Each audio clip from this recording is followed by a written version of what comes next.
آپ سب کو خوش آمدید اس محفل میں.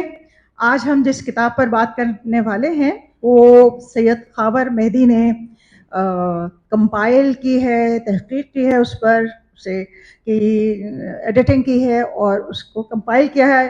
اسکندر مرزا کی یہ کتاب ہے اور اس کا نام ہے honour bound to Pakistan in duty, destiny and death.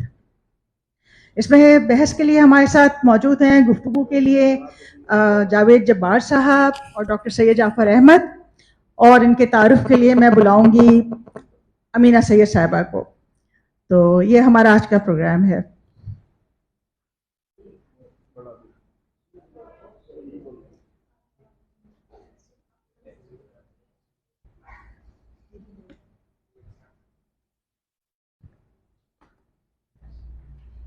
السلام علیکم.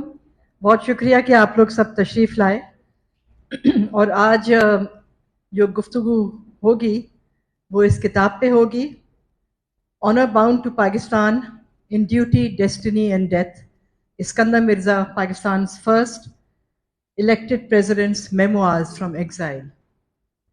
اور مجھے بہت اس بات کی خوشی اور فخر ہے کہ یہ جو میری پبلشنگ کمپنی ہے لائٹ سٹون پبلشرز, کہ ہم نے اس کتاب کو پبلش کیا ہے. اور اس میں میرے خیال میں گفتگو تو ابھی ہوگی, اس لیے میں زیادہ بات نہیں کروں گی. میں صرف یہ کہنا چاہتی ہوں کہ میرے خیال میں 60 سال تک یہ کتاب, ایک جو میموارز تھے جو اسکندر مرزا نے لکھے تھے وہ ایک دراز میں بند تھے. یہ پہلی دفعہ وہ میموارز شائع ہوئے ہیں. اور بلکہ میں نے کسی برٹش اسکالر کا ایک کہیں پڑھا تھا کامنٹ کہ وہ سنا ہے کہ اسکندر مرزا نے پشاور میں یہ کسی ایونٹ کا انہوں نے ذکر کیا جب وہ وہاں ڈپٹی کمشنر تھے, تو انہوں نے یہ کیا تھا, سنا ہے. وہ اس کتاب میں ہے ان کے اپنے الفاظ میں, میموارز میں. تو this is actually a first, it's history that is being recreated. تو میں بہت ویلکم کرنا چاہتی ہوں جاوید جبار صاحب کو. اور جاوید جبار is the husband of Shabnam Jabbar, and he is the father of Mehreen Jabbar and Kamal Jabbar. ایک بات میں آپ کو بتانا چاہتی ہوں جاوید جبار صاحب کے بارے میں کہ جب یہ منسٹر تھے, انفارمیشن منسٹر, اور ہم لوگ جو پبلشرز تھے, ہم لوگوں کا بہت وہ یہ جی چاہتا تھا کسی طرح جو ہم کتابیں شائع کرتے ہیں ٹی وی پہ آ جائیں, ان کا اشتہار لیکن ہم نہیں افورڈ کر سکتے تھے, اتنا ٹی وی کے ریٹس تھے. اور میں شکایت کرتی تھی جاوید جبار صاحب سے جب یہ تھے انفارمیشن منسٹر. جاوید جبار نے کہا کہ پی ٹی وی میں کوئی بھی پبلشر اپنی کتاب کو اگر ایڈورٹائز کرنا چاہے تو 75% discount. So thank you, Jawed, for promoting and supporting publishing in this country. Of course, he's the author of countless books on Benazir, on Parvez Musharraf. So I will stop there because otherwise we'll take up the whole evening. میں doctor سید جعفر احمد صاحب تو کسی تعارف کے محتاج نہیں ہیں like Javed جبار صاحب, but he is the dean at the Sohail University of Social Sciences.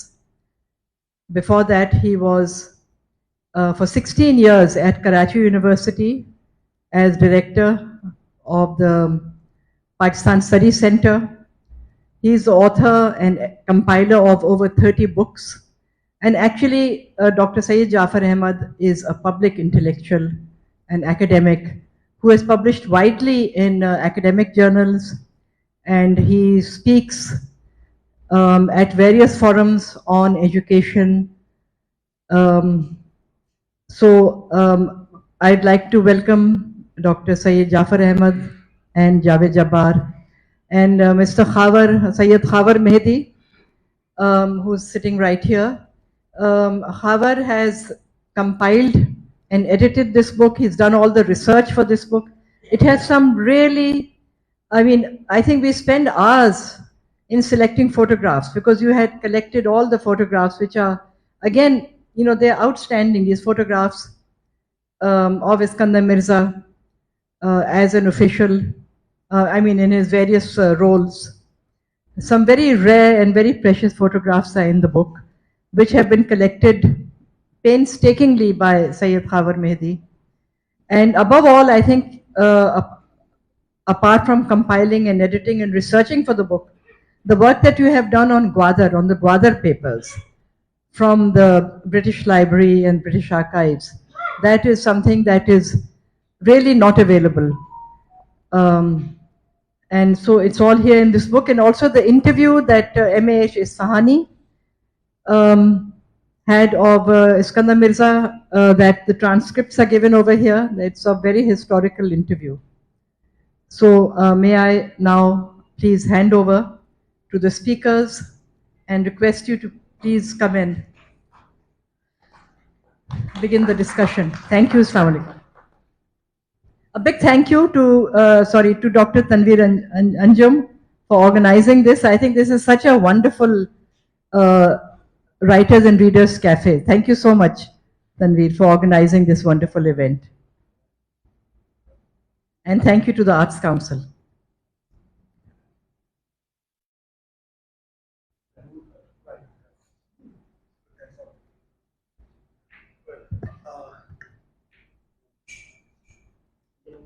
جی آواز آ رہی؟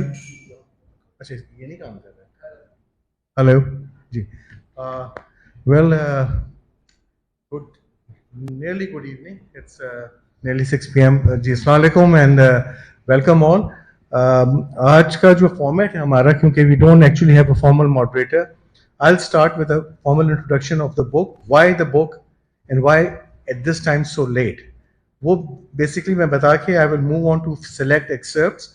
And then, we will invite Jawed Jabbar Sahab and Dr. Ja'far Sahab to add to the discourse.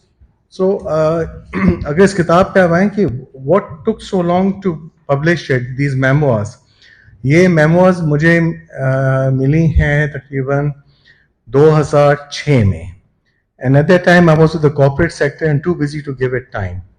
And I'll be very frank and honest how I got it. The question is, kyunki acha pehle bhi ye memoirs bits and pieces mein publish hui thi, kuch magazines ne serialize ki, kuch ne usko urdu mein tarjuma kiya, magar it was not a good job.